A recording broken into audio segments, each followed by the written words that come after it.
حسد ہے کیا؟ حسد بندوں سے نہیں ہوتا، یہ سمجھ لیں۔ حسد کا مطلب، حسد کی لغوی تعریف یہ ہے کہ یہ سمجھ لینا کہ یا اللہ اسے نہیں دینا چاہیے تھا، مجھے دینا چاہیے تھا، یہ تعریف ہے۔ تو حسد ہوتا کس سے ہے؟ حسد دراصل بندے پہ نہیں کیا جاتا۔ حسد کا معنی یہ ہے کہ آپ اللہ کی تقسیم پر اعتراض کر رہے ہیں۔ آپ کا کہنا یہ ہے کہ یا اللہ یہ تقسیم ٹھیک نہیں ہوئی، معاذ اللہ یہ ادھر چلا گیا، یہ تو ادھر آنے والی چیز تھی۔ تو یہ آپ نے ڈائریکٹ جو مقابلہ شروع کیا، معاذ اللہ یہ تو آپ نے اللہ کی تقسیم کے ساتھ شروع کر دی۔ تو پھر دل میں بگاڑ آتا ہے، پھر انسان ٹوٹ پھوٹ کا شکار ہوتا ہے، پھر وہ کمزور پڑ جاتا ہے، پھر وہ ایسی باتیں کرتا ہے جو اس کے منصب کے مطابق نہیں ہوتی، کچی بات کرتا ہے، کمزور بات۔ اللہ بہتر جانتے ہیں کون سی چیز اس نے کہاں رکھنی ہے۔ رب کی حکمت پر اور اس کی دی ہوئی توفیق پر راضی رہنا ایمان کا تقاضا ہے، لیکن ہمیں تو چاہیے تقسیم اپنی مرضی کی۔ ادھر کیوں چلا گیا، ادھر آنا چاہیے تھا۔ بھئی آپ کو یہ کس نے حق دیا ہے؟ مالک نے جو چاہا، جب چاہا، جہاں چاہا اپنے فضل سے عطا فرمایا۔ حسد، اور پھر اس کے اگر کوئی حسد نہیں کرتا تو لالچ شروع کر دیتا ہے۔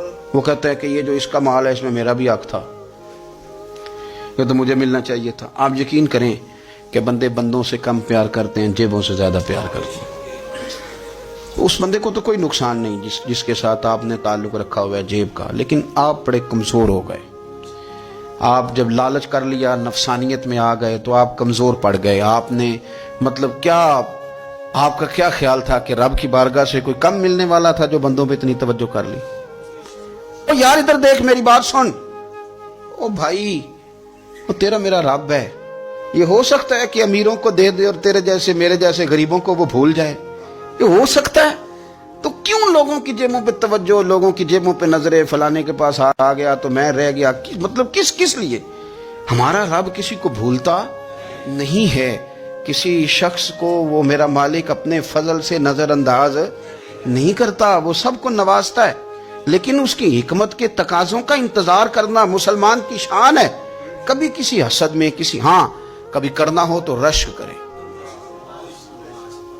کریں، مزہ آئے گا۔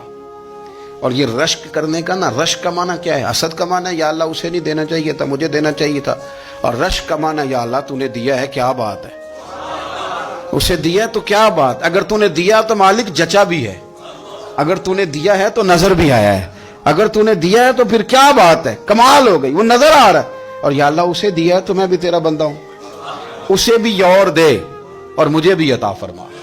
یہ رشک ہے۔ رشک کا نا حضور نے حکم دیا ہے۔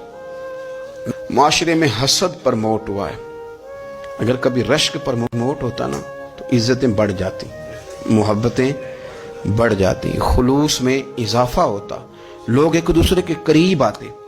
ہم نے کسی فضیلت والے کی فضیلت کو تسلیم کرنے سے انکار کر دیا، ہم نے کسی بڑائی والے کی بڑائی کو تسلیم کرنے سے انکار کر دیا۔ ہم نے حسد کیا، ہم نے لالچ کیا، ہم حریص ہوئے۔ اس کا نقصان یہ ہوا کہ لوگ ایک دوسرے کے پاس رہتے ہوئے پاس نہیں رہتے، ایک دوسرے کے ساتھ وقت گزار رہے ہوتے ہیں، لیکن ان کے بارے میں رویے ان کے سخت ہوتے ہیں، لب و لہجہ تلخ ہوتا ہے۔